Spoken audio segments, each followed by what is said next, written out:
There's a wound that every human carries, the kind you can't show on a scan or bandage with words. It's the silence that follows betrayal, the sting of being disrespected, the hollow ache of being forgotten by someone who once swore they cared.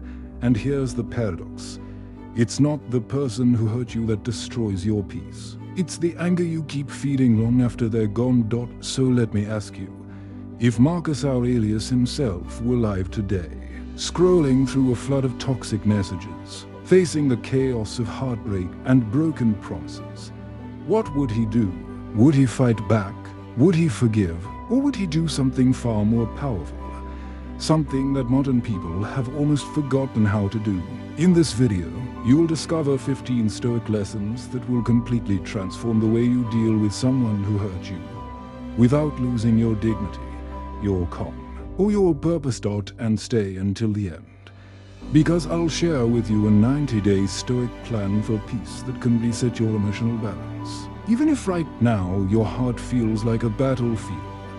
Because the truth is, your healing doesn't begin when they apologize. It begins the moment you decide, my peace is sacred.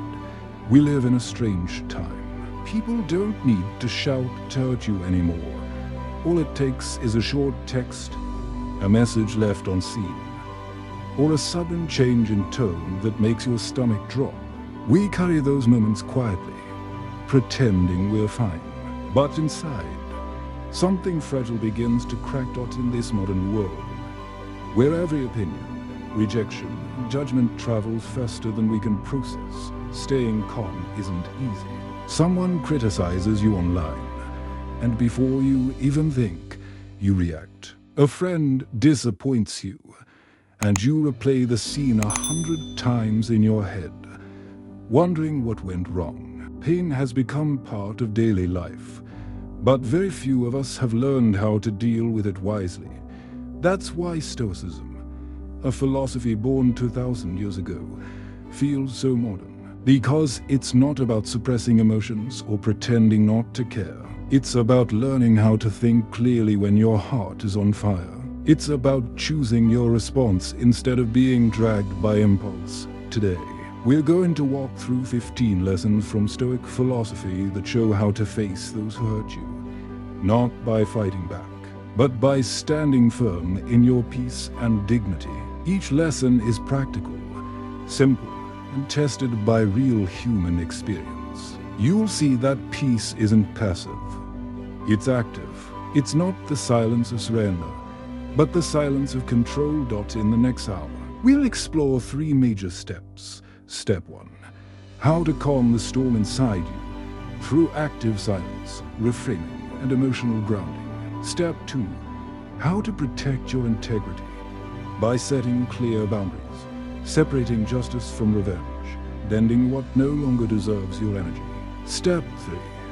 How to rise stronger, turning pain into wisdom, scars into strength, and closure into a new beginning. And at the end of this journey, I'll give you something powerful, a 90-day Stoic plan for inner peace, designed to help you move from reaction to reflection, from chaos to clarity. Because what defines us isn't what happens to us, it's how we choose to respond. And that choice, no matter how small, can change the entire story of your life. When someone hurts you, the instinct is always the same. You want to react fast, loud, and sharp. You want to defend yourself, to send the message, to prove you're right. But the truth is, when your heart is burning, that reaction never comes from strength. It comes from pain trying to find a way out. The Stoics had a different way. They believed that silence, when chosen with awareness, can be the highest form of wisdom. Not the silence that hides weakness or fear, but the kind that gives you space to breathe, to see clearly, and to decide who you really want to be before you act. That's why I call this first practice 72 hours of active silence, 3 days that can completely change the way you respond to pain. Not 3 days of pretending nothing happened, but 3 days of conscious stillness, where you let emotions pass through without letting them take control. Day 1 feels unbearable.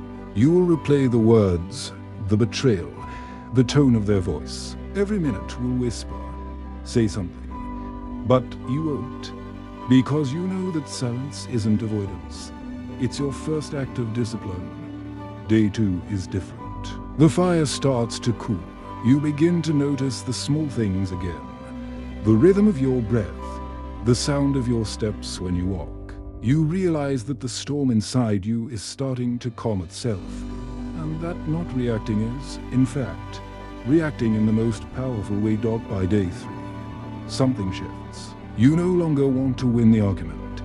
You want to win back your peace. You look at the message you almost sent, and you smile because you no longer need to send it. You've already said everything that matters with your silence. Modern psychology supports this ancient practice. When you wait before responding, your brain slowly moves from the emotional to the rational, from chaos to clarity. You become the observer, not the victim. You stop being pulled by the current, and you start steering the ship. That's what silence really is, not emptiness, but mastery. And every time you choose it, you teach your nervous system that you don't need to react to survive. You can pause, you can breathe, you can let time work on your behalf. So the next time someone tries to provoke you, remember this: you don't have to fight to prove your strength. Sometimes the most powerful statement you'll ever make is to say nothing at all. Because silence, when it comes from understanding, doesn't mean surrender. It means sovereignty. There's a moment after betrayal when silence feels unbearable. You keep replaying the scene, the words, the look in their eyes. And then comes the urge, that deep, burning desire to make them pay, to balance the scales somehow. You imagine what you could say, what you could do, how to expose them. It feels like justice, but most of the time, it's not. What we call justice, when we're still bleeding, is often just pain trying to disguise itself as righteousness. It's the mind saying, I'll feel better once they hurt too. But that's a lie, because the moment you act from vengeance, you become tied to their chaos. You stop healing and start orbiting the same wound again. The Stoics knew this trap well. They understood that revenge doesn't cleanse the soul. It poisons it slowly. Marcus Aurelius wrote that the best revenge is not to be like your enemy. He wasn't telling us to pretend we weren't hurt. He was showing us a higher form of strength, the power to stay aligned with your own values. Even when the world tempts you to abandon them, revenge is loud, dramatic, short-lived. Justice is quiet, steady, and lasting. Revenge says, I want them to feel what I felt. Justice whispers, I won't let this change who I am. When you act from revenge, your energy stays chained to the past. When you choose justice, your energy returns to you. It's no longer about proving anything to anyone. It's about protecting your inner balance. There was a time in my life when I thought exposing someone's lies would bring peace. I spent days imagining the perfect words, the right way to make them see their fault. But when I finally spoke, all I felt was emptiness. Nothing changed. Not them, not the truth, not the past. The only thing that shifted was my own calm, which I had thrown away trying to win a battle that didn't matter anymore. That's when I realized that real justice isn't something others can give you. It's something you grant yourself the moment you decide not to become like the person who hurt you. It's when you look at the situation and say, I choose peace, not because they deserve it, but because I do. The world may never give you closure. Some people will walk away untouched, as if nothing happened. But time, conscience, and consequence are better judges than your I will ever be. Let them do their work. You don't need to fight to prove your worth. You don't need to win to find peace. You just need to stand still long enough to remember that dignity is its own form of justice. And maybe that's the truest revenge of all. To live untouched by the things that tried to break you. There's a moment in every relationship Whether it's a friendship, a romance, or even a family bond, when you realize something quietly painful, you've been giving more than you should. You've been saying yes when you wanted to say no, and without noticing, you've begun to betray yourself just to keep the peace. But here's the truth that took me years to understand. You don't need to shout to be respected. You don't need to explain endlessly to be understood. Real boundaries don't need drama. They only need clarity. We often confuse boundaries with conflict. We think drawing a line means starting a fight, losing love, or being selfish. But a boundary isn't about pushing others away. It's about keeping yourself whole. It's not about saying, "You're wrong." It's about saying, "This is as far as I can go without losing myself." When I first started setting boundaries, it felt unnatural. I used to over-explain, justify, and soften every sentence so no one would be upset. But the more I did that, the more I noticed something strange. The people who truly cared about me didn't need the explanations. They respected the tone of my calm no. It was the ones who benefited from my silence that called me difficult when I finally spoke. So I learned the art of quiet firmness. Not coldness, not arrogance, just steadiness. Sometimes it sounds like, "I'm not available for this kind of talk," or, "If you raise your voice, I'll step away until we can both calm down." You say it once, clearly, and follow through. No yelling, no debate, no guilt. Because the strength of a boundary isn't in its volume, it's in its consistency. Think of it like a locked door. A well-made lock doesn't need to scream to protect what's inside. It simply holds firm. And people learn, over time, where they are and aren't allowed to enter. Setting boundaries is a language of self-respect. It says, "I will treat myself with the same care I give others," and that energy changes everything. You'll notice that calmness replaces resentment. You'll stop expecting others to guess what's okay and what's not. You'll stop testing their loyalty and start protecting your peace. It doesn't mean you love less. It means you've learned how to love without losing yourself in the process. There will always be people who misunderstand your silence, who mistake calm for weakness. Let them, because the ones meant to walk with you will understand. They'll feel the quiet strength behind your words. In the end, boundaries aren't walls. They're gates, opened only by those who can enter without causing harm. And when you learn to build those gates well, you stop guarding your life with fear and start guiding it with dignity. That's the kind of peace Stoicism points to. Not the peace that avoids confrontation, but the peace that stands tall in clarity. You don't need to fight to protect your worth. You just need to know where you end and where someone else begins. Forgiveness is one of the most misunderstood ideas in the modern world. People talk about it as if it's a door you're supposed to reopen, a bridge you're supposed to rebuild, or a handshake that erases everything that happened. But that's not forgiveness. That's forgetting yourself. Forgiveness, in its truest form, has nothing to do with letting someone back in. It has everything to do with setting yourself free. I've met so many people who confuse the two. They forgive and go back, only to be hurt again, thinking their ability to endure pain is proof of love.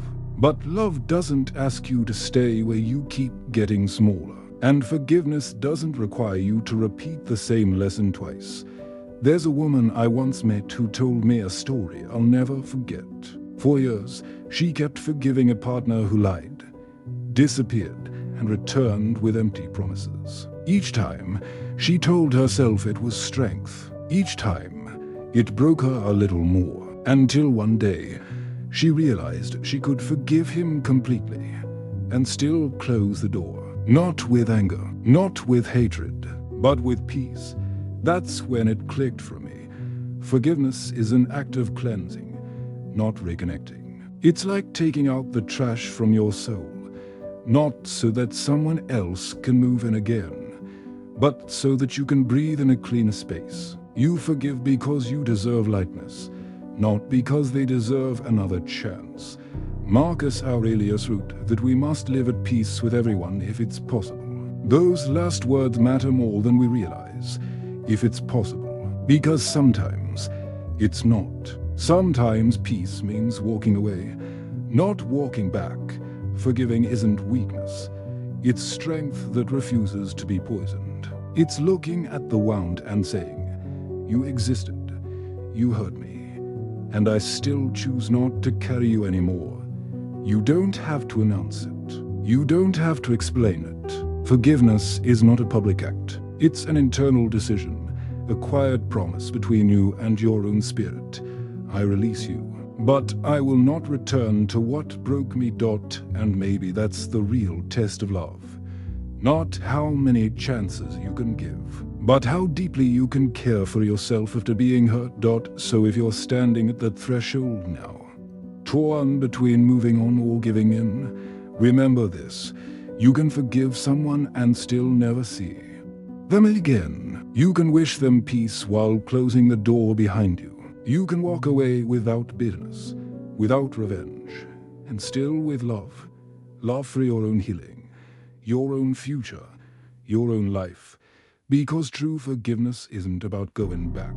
It's about finally coming home to yourself. One of the most dangerous places to have an emotional conversation today is a chat window. It's where words lose their tone, where silence gets misread, and where pain multiplies with every notification ping. We think we're solving something, but most of the time, we're just fueling the confusion.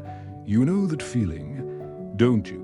When you type a long message trying to explain yourself, your voice shaking as you hit send, believing that if you just find the right words, they'll finally understand. And then the reply arrives, short, cold, distant, and suddenly everything inside you collapses. The argument starts again, this time through screens, where every word becomes a weapon and every pause feels like rejection. That's when you realize, no one wins in written battles. I've been there, staring at a conversation that should have brought closure, but only brought more noise. Every sentence I wrote came from the need to be seen, to be understood, to prove that I wasn't the villain in someone else's story. But no message can do that, because when hearts are wounded, even the clearest words arrive distorted. The Stoics would tell us, don't argue with chaos. And digital arguments are the most chaotic of all. No breath, no eye contact, no silence to remind you that the other person is human too. That's why I began a ritual I still practice today. I call it the letter you'll never send. Whenever emotions rise, I write everything I want to say, raw, messy, honest. I don't hold back. I pour it all out on paper or in a note file, and then I stop. I leave it there for 48 hours. When I return, I read it again, slowly, like I'm reading someone else's story. And almost every time, I realize I don't need to send it. What I needed was not communication. It was release. Writing gives emotion a place to land without destroying your peace. It empties the mind and clears the heart. And if after 2 days, what you wrote still feels true, you'll know how to express it. Shorter, calmer, cleaner.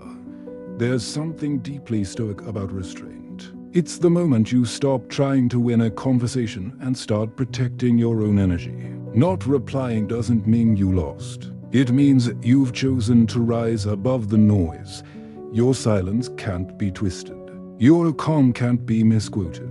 And your dignity, it fits far better in your stillness than in any text bubble. So the next time your phone vibrates with words that sting, don't rush to type.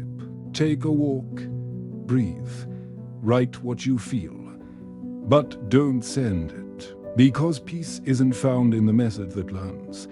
It's found in the one you never had to send. Sometimes, the wisest sentence you'll ever write is the one that stays unsent. When someone hurts you, The first question that always echoes in your mind is, why did they do this to me? You repeat it again and again, as if the answer could undo what happened. But it never does, because that question keeps you trapped in the same story. The story where you're the victim, and they hold all the power. The Stoics taught us to change the question. They called it reframing, the act of shifting your perspective just enough to see that the pain you're carrying might not be about you at all. It's not about denying what happened. It's about understanding it differently. Instead of asking, why did they hurt me? Try asking, what does this reveal about them? The moment you do, something subtle but profound happens. The weight begins to lift. Because suddenly, their behavior stops being a reflection of your worth and starts being a reflection of their character. I learned this the hard way.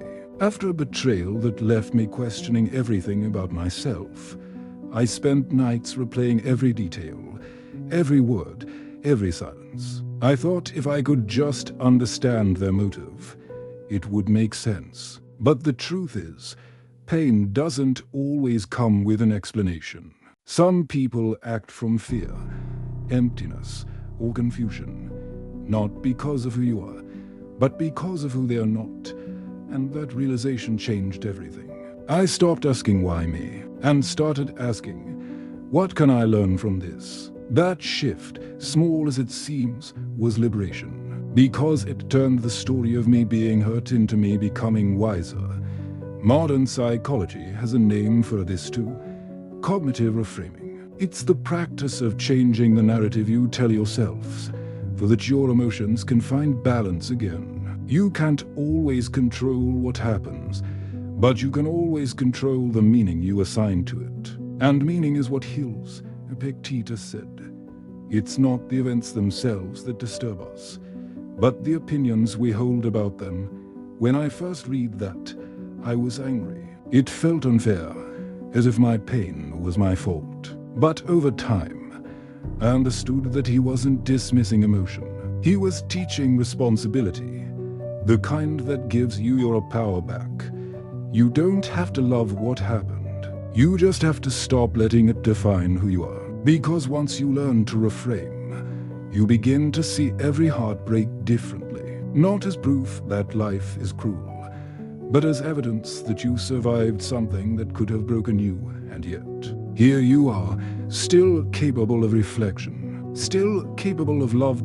So the next time that question rises, why did they do this to me? Pause, breathe, and gently ask yourself, what is this teaching me about them, about the world, and about myself? That's the master reframe. It doesn't erase the pain, but it transforms it from poison into wisdom. And when you can do that, you'll notice something quietly miraculous.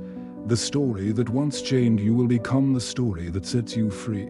Before you can think clearly, before you can forgive, understand, or even speak wisely, you need to calm your body. Because when someone hurts you, it's not just an emotional event. It's biological. Your heart races, your chest tightens, your breath shortens. Your brain reads rejection or betrayal as danger, as if a tiger was standing right in front of you.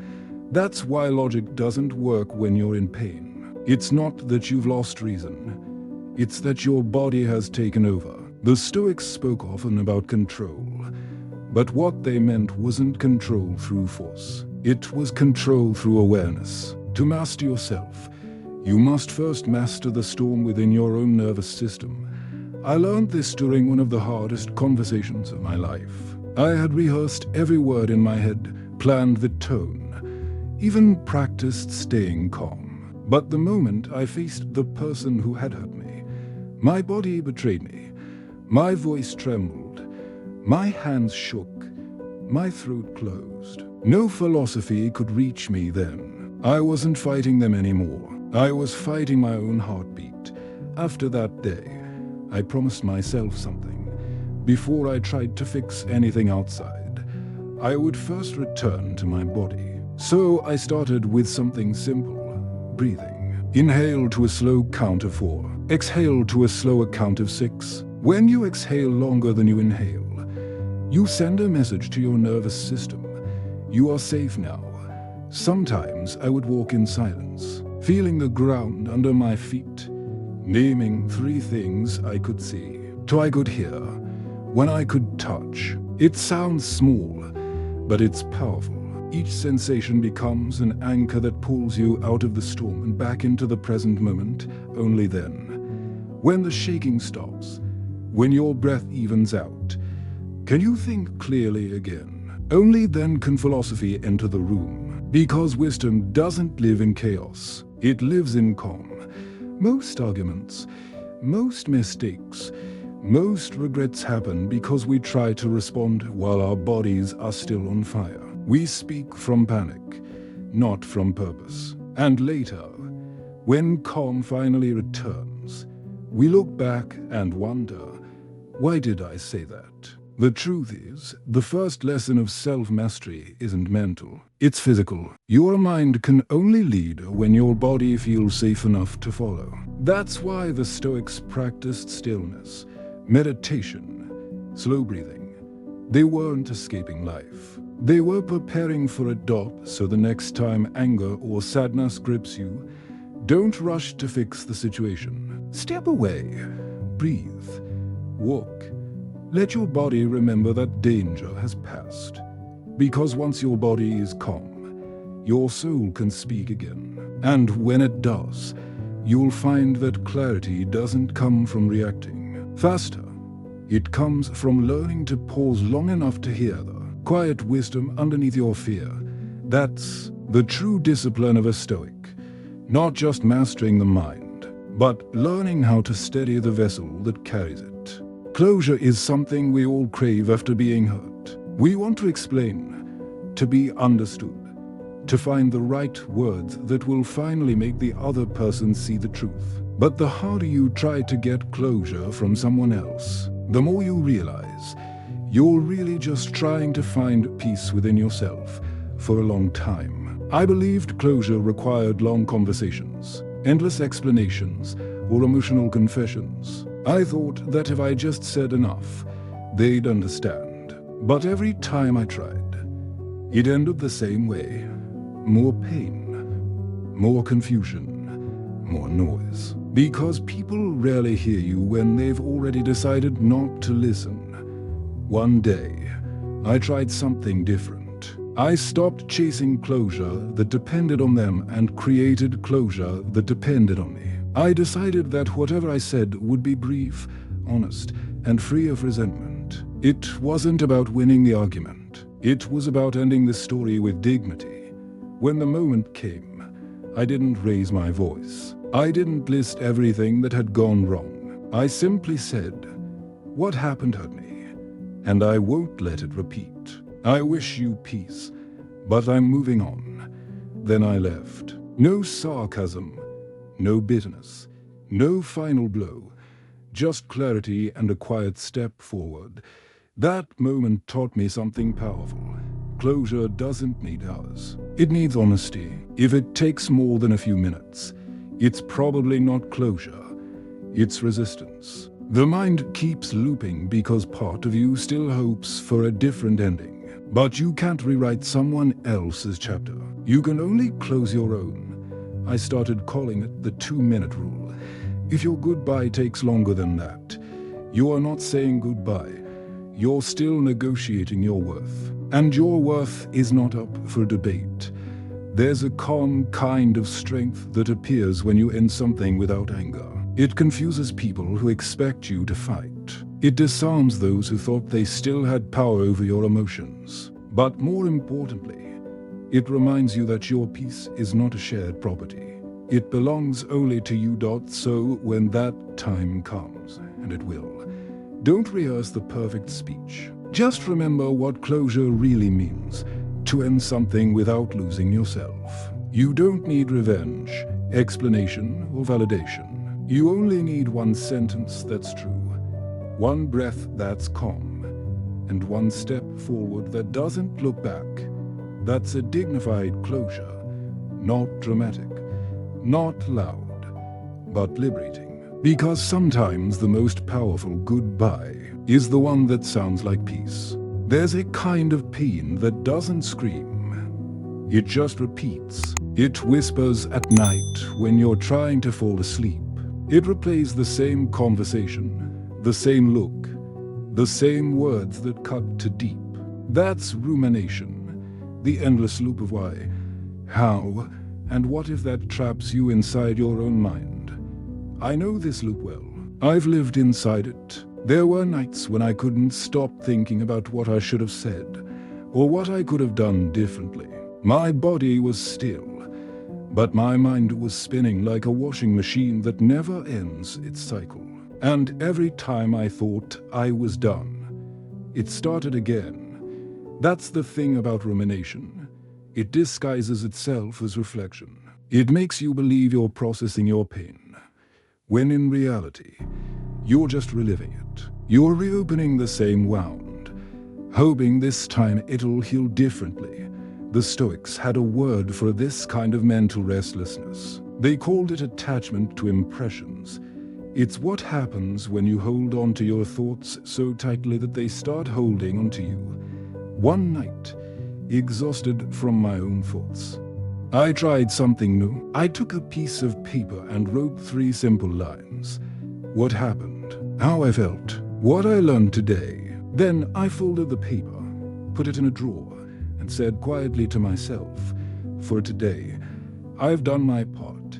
It sounds small, but it felt like a release. For the first time in weeks, I slept through the night. Later, I learned that psychologists call this symbolic closure. The mind, they say, needs a clear signal that a chapter is over. Not just a thought, but an action. That small ritual told my brain, we're done for now. And once my mind understood that, it stopped dragging me back into the same spiral. Since then, it's become my nightly practice, a gentle promise I make to myself. I'll think, I'll feel, I'll learn. But I won't stay stuck. If you're caught in that loop right now, I want you to try it too. Write it down, close the notebook, blow out the candle, do something physical that marks the end of the day. Because closure doesn't always come from understanding. Sometimes it comes from ritual. When you create small moments of finality, you teach your mind that peace is possible. You remind yourself that your thoughts are visitors, not residents. The Stoics didn't seek to erase pain. They sought to put it in its rightful place, as something to be acknowledged, learned from, and then released. So tonight, when those thoughts come knocking again, don't fight them. Greet them, listen for a moment, then gently say, that's enough for today. Fold the paper, close the drawer, and rest.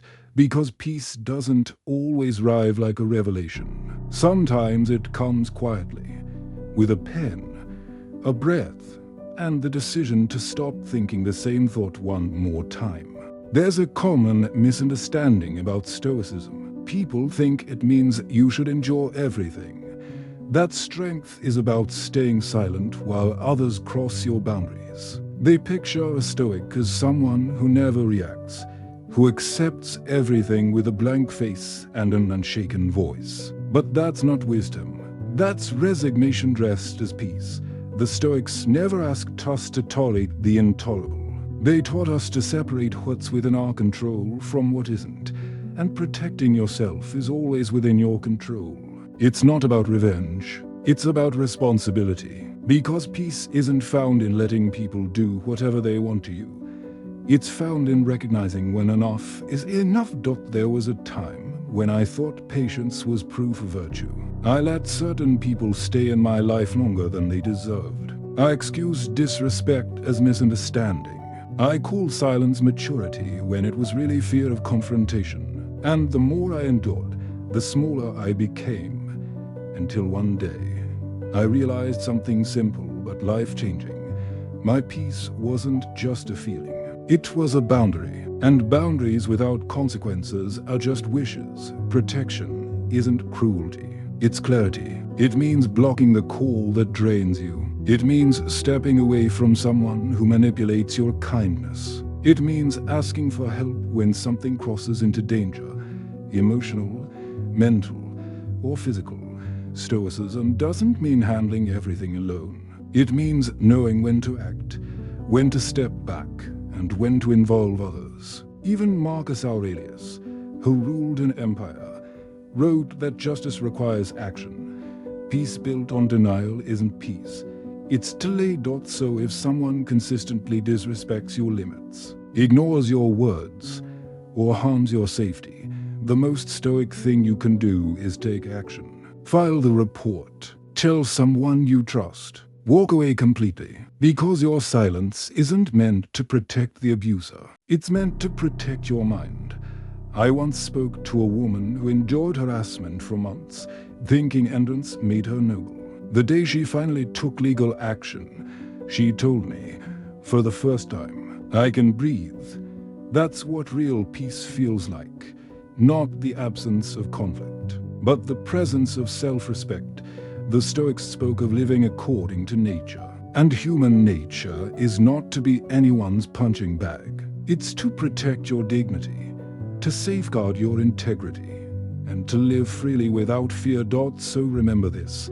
Asking for help isn't weakness. Setting consequences isn't revenge. It's simply drawing the line where pain must end and healing can begin. Your peace is sacred, but it's also something you must guard. And sometimes, the most courageous act of peace is saying no more. There's a beautiful image I once heard, and it changed the way I deal with pain forever. Every offense, every insult, every betrayal is like someone knocking on your door and handing you a box. Inside that box is their anger, their guilt, their confusion, the emotional trash they don't know what to do with. And without realizing it, we accept the box, we open it, we look inside, we hold on to it, and soon, our whole house, our mind, our body, our heart, begins to smell like something that was never ours to carry. The Stoics had a simple way of seeing this. They believed that no one can burden you unless you accept the burden. An insult only hurts when you make it personal. A betrayal only controls you when you keep replaying it. I once read a story about a wise man who was cursed and insulted by another. He listened silently until the man was done. Then he asked, if someone offers you a gift and you don't accept it, who does it belong to? The man answered, to the one who offered it. Exactly. The sage said, and I do not accept your anger. That story felt like a revelation, because I realized how often I had been collecting packages that were never mine. Resentment from others, guilt that didn't belong to me, words that had nothing to do with who I truly was. And when you carry those boxes for too long, you start believing their contents are yours. So now, when life delivers an unwanted package, I practice a small ritual. I acknowledge it.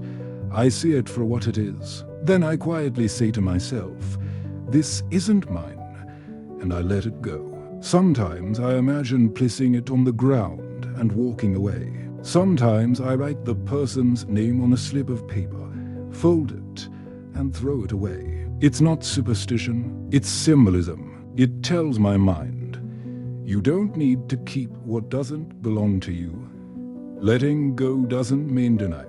It means refusing to let someone else's poison stay in your bloodstream. Because if you don't return what's not yours, it will shape your moods, your choices, even your sense of self. Think about it. How many packages have you been storing inside your mind? Maybe the harsh words from years ago. Maybe the betrayal you still revisit. All of them sit somewhere inside you, taking up space that peace could live in. Returning the package doesn't require confrontation. You don't have to send a message or announce your healing. You just need a quiet act of release. One that tells your spirit, this weight ends here. You can't stop people from knocking at your door, but you can decide what stays inside your home. That's what freedom looks like. Not empty, but clean. Not detached, but discerning.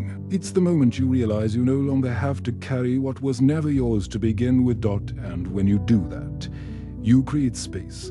Space for calm, for truth, for yourself. Because a mind full of returned packages has room again to live. There's a Latin phrase the Stoics lived by, amor fati. It means love your fate, not tolerate it. Not survive it, but love it entirely, including the parts that broke you. At first, that idea feels impossible.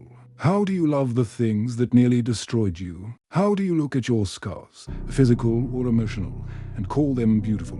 But the more I lived, the more I understood what the Stoics were really saying. They weren't telling us to celebrate pain. They were teaching us how to turn pain into purpose.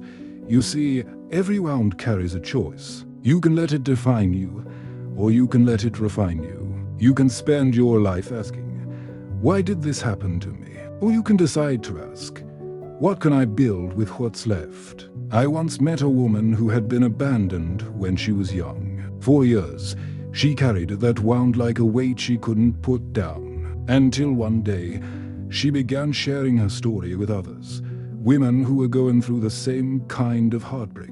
Her pain became a bridge. Her scar became a light. That's amor fati. It's not pretending the wound never existed. It's choosing to use it for something good. I used to think my own scars made me weaker. They reminded me of moments I wished I could erase. But with time, I realized that the parts of me I was most ashamed of were the same parts that gave me depth, empathy, and strength. Pain doesn't just hurt. It teaches discernment, humility, resilience, and sometimes it teaches the quiet confidence of knowing you've already survived worse. The Stoics believed that everything life gives, joy or sorrow, love or loss, belongs to the same design. Rejecting part of it means rejecting the lesson hidden within it. So amor fati is not passive acceptance. It's active transformation. It's looking at your scar and saying, this is part of my story. It shaped me, but it doesn't own me. If you try this, really try it, something beautiful happens. The pain doesn't disappear, but it softens. You begin to notice that the world didn't end where you thought it did. Life continued, you continued, and maybe that's the miracle we overlook most often, that even after heartbreak, betrayal, loss, we still wake up with the ability to love, to build, to begin again. So tonight, take a moment to look at your scars, the ones on your body, the ones in your heart, the ones no one else can see. Whisper to them, you're not my shame, you're my proof, because in the end, amor fati isn't about loving pain. It's about loving the person you've become because of it. It's about saying yes to your whole life, the joy, the suffering, the resilience that emerged from both. That's the kind of acceptance that doesn't make you smaller. It makes you whole. When we're in pain, our first instinct is to talk, to call someone, to explain what happened, to tell the story again and again, hoping that by speaking it out loud, we'll finally feel lighter. But the truth is, not every ear deserves your pain, and not every listener can help you heal. There's a kind of comfort that comes from sharing your wounds, yes, but there's also a kind of danger. Because if you share it with the wrong person, your pain doesn't get smaller. It multiplies. It turns into gossip, into judgment, into stories told by others who were never a part of your healing to begin with. I learned this lesson the hard way. When I was going through one of the darkest chapters of my life, I spoke to too many people. Everyone had an opinion. Some said I should forgive. Some said I should cut all contact. Some said I should make them pay. And by the end of all that advice, I was more confused than before. Because what I needed wasn't more voices. It was silence and the right company within it. Eventually, I began choosing carefully. I started speaking only with three kinds of people. Someone who could listen without judgment, someone who had wisdom, not just opinions, and someone who knew me well enough to tell me the truth even when I didn't want to hear it. With those few people, I found clarity. Because true listening is healing in itself. It doesn't try to fix you, it simply helps you see yourself again. The Stoics understood the power of the circle you keep. They believed that the people around you either elevate your spirit or drain it. That's why they advised surrounding yourself with those who live by reason, virtue, and calm. People who help you rise above, not sink deeper into the chaos in a world where oversharing has become the norm. Discretion is a form of strength. You don't need to post every heartbreak, explain every silence, or make your pain a public story. Some things deserve to be sacred, kept between you, your journal, and the handful of souls who truly understand you. There's a proverb that says, "Whoever repeats a matter separates close friends." It means that when we keep reopening old wounds in front of too many people, we don't heal. We just spread the pain wider. Speaking wisely is not about secrecy. It's about respect for yourself, for your peace, and for the sanctity of what you've lived through. So the next time something heavy sits in your chest, don't rush to speak. Sit with it first. Let it settle. Then ask yourself, who can hold this with care? Sometimes, it's not a crowd that saves you. It's one person, the one who listens without judgment, without noise, without needing to turn your pain into conversation. And if you can't find that person right now, be that person for yourself. Write, reflect, breathe. Let your own presence be the safe place you were looking for.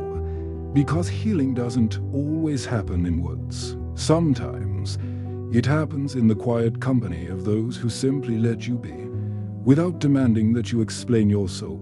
When someone hurts you deeply, there's something even more painful than the act itself. It's what comes after, the silence, the reflection, and the quiet voice that begins to whisper inside your head, "Maybe I wasn't enough." That voice becomes a label. You start to call yourself names you never used before. I'm the one who was betrayed. I'm the one who always gets left.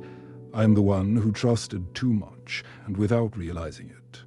Those labels start shaping how you see yourself, how you walk into new relationships, how you live. But here's the truth.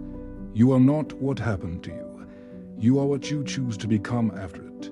For years, I carried my own label, a one who was deceived. It defined everything, the way I spoke, the way I expected disappointment before it even arrived. Until one day, I read a line from Seneca. "No man is more unhappy than he who never faces adversity, for he is not permitted to prove himself." It struck me. Because maybe what I called ruin was actually the arena where my character was being tested. Maybe the pain wasn't there to destroy me, but to show me what I was truly made of. From that moment, I started a new ritual, something I still do today. I call it the Virtue Journal. Every day, I write one small thing that reflects strength or virtue, patience, courage, honesty, restraint. It doesn't have to be big. Sometimes it's as simple as not replying in anger, or showing kindness when I could have been cold. Day by day, those small notes began to build a new identity. One not defined by wounds, but by growth. And that's how rewriting your identity begins. Not through dramatic change, but through quiet repetition, through the daily decision to see yourself as more than the pain you've endured. You can start today. Instead of calling yourself the one who was abandoned, try the one who learned to stand alone. Instead of the one who was betrayed, try the one who now sees clearly. Because language shapes perception, and perception shapes destiny. Your story isn't over. It's just time to change its title. What if the next chapter of your life began with a new name, the one who healed, the one who grew, the one who became wiser, calmer, stronger. Pain will try to name you, the world will try to define you, but identity is not something given, it's something written by you. So take back the pen. Look at your past not as a definition, but as a foundation. Every scar, every failure, every loss, they are not the ending of your story. They are the ink you'll use to write the rest of it. Because who you are is not what was done to you. It's what you do next, with grace, with awareness, and with courage. Healing isn't a single decision. It's not a switch you flip, a quote you memorize, or a moment when everything suddenly stops hurting. Healing is a practice, quiet, patient, and deliberate. That's why I want to end this journey with something concrete, a 90-day path toward peace. Not a theory, not a miracle, a practice. The first 30 days are for emotional hygiene. Think of it like clearing the debris after a storm. During this time, you focus on one thing, removing what keeps the wound open.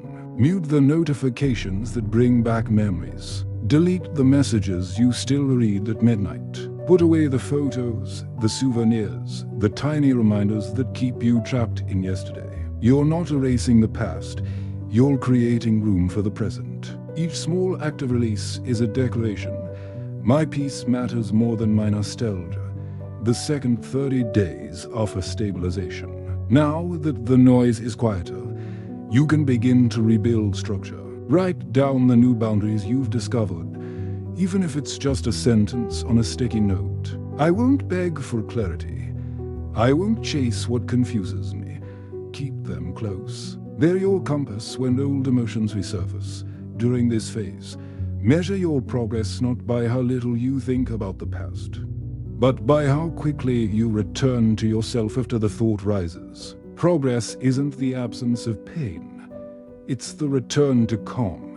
Then comes the final 30 days, expansion. You've cleaned, you've stabilized. Now it's time to live again. Do something new, even something small. Go somewhere you've never been. Read something that challenges you. Learn something that makes you curious again. Reconnect with life, not because the pain is gone, but because it no longer defines the rhythm of your days. By the end of those 90 days, you may notice something subtle yet profound. You'll laugh more easily. You'll sleep more deeply. And when you think of the person who once hurt you, you'll feel nothing heavy, just space, just distance, just peace. Because peace isn't forgetting. It's remembering without tension. It's being able to say, that happened, but it doesn't control me anymore. The Stoics taught that philosophy isn't what you believe, it's how you live. These 90 days are your chance to live differently, to stop reacting and start responding, to stop surviving and start living. So take it one day at a time, one breath, one boundary, one act of self-respect. And by the end of those 3 months, you look back and realize something remarkable. The person who once needed healing has become the person who brings peace. That's the quiet power of this practice. It doesn't make you someone new. It simply returns you to who you were meant to be all along. And from that place, life begins again. We've come a long way together, through silence and reflection, through anger and forgiveness, through understanding and release. 15 lessons, each one a small mirror showing you not just how to handle the person who hurt you, but how to return home to yourself. You've learned that silence can be strength, not surrender. That justice is not revenge, but integrity in motion. That setting boundaries doesn't mean pushing people away. It means protecting the space where your peace lives. You've seen that forgiveness is not an open door, but a clean heart. That not every message needs a reply, and that sometimes the most powerful thing you can say is nothing at all. You've learned to calm your body before you calm your mind. To close chapters with grace, to break the endless loop of thoughts that kept you trapped in yesterday, to protect yourself, not out of fear, but out of respect, to hand back the pain that was never yours to carry. You've discovered that scars can shine when seen in the right light, that amorphoti, loving your feet, is not submission but transformation. You've realized that not everyone deserves access to your heart, that true healing begins with the company you keep and the silence you choose. You've rewritten your story, one word, one act, one realization at a time. And through 90 days of practice, you've seen that peace isn't a destination, it's a rhythm you return to, again and again. If you listen closely, you'll notice something. The voice inside you is quieter now. It doesn't demand answers or apologies or revenge. It simply wants stillness. That's what healing sounds like. Pain, when left unexamined, becomes a prison. But pain, when faced with awareness, becomes a teacher. And you, through this journey, have become the student who finally learned to listen. The Stoics used to say that no one controls how you live, only how you respond. That is your power, the calm, unshakable center no one can take away. So as you leave this reflection, carry this truth with you. Your peace is sacred. Guard it gently, feed it daily, let it grow in silence and in stillness, because one day, you'll look back at the very moments that once tore you apart, and you'll smile. Not because they were easy, but because they shaped the person who could finally say, I am free. And that, my friend, is the quiet triumph of Stoicism, turning every wound into wisdom, every ending into a beginning, and every scar into a sign that you choose peace over pain. If this reflection stayed with you, even for a moment, take a deep breath. Let it sink in, because healing doesn't happen in the noise of the world. It happens here, in the quiet spaces where you decide to live differently. If what you heard today reminded you of something you've been carrying, write it down. Not to share it, but to see it. Because the moment you can name your pain, you've already begun to loosen its grip. And when you're ready, I'd love to know what part of this journey spoke to you the most. Was it the power of silence, the courage of letting go, or the calm strength of finally saying no more? Share it in the comments, not just for me, but for others who might read your words and find a little light of their own. This channel, StoicCraft, exists for that reason, to build a space where reflection is stronger than reaction, where calm isn't weakness, and where ordinary people, just like you and me, can learn to live with a little more wisdom every day. If you found peace here, stay a while. Subscribe, leave a like, or simply keep listening.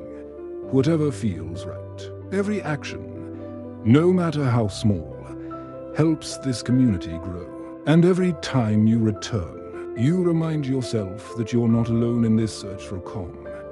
I'll leave you with a simple phrase, one that I hope becomes your daily reminder. My well-being is sacred. Write it. Say it, live by it. Because peace isn't something you stumble upon. It's something you choose again and again. Even when the world forgets how. Thank you for walking this journey with me. Thank you for choosing reflection over reaction. And wherever you are, I hope tonight, or whatever moment you're in, feels just a little quieter, a little clearer, and a little more free. Until next time, stay calm, stay strong, and keep crafting your peace.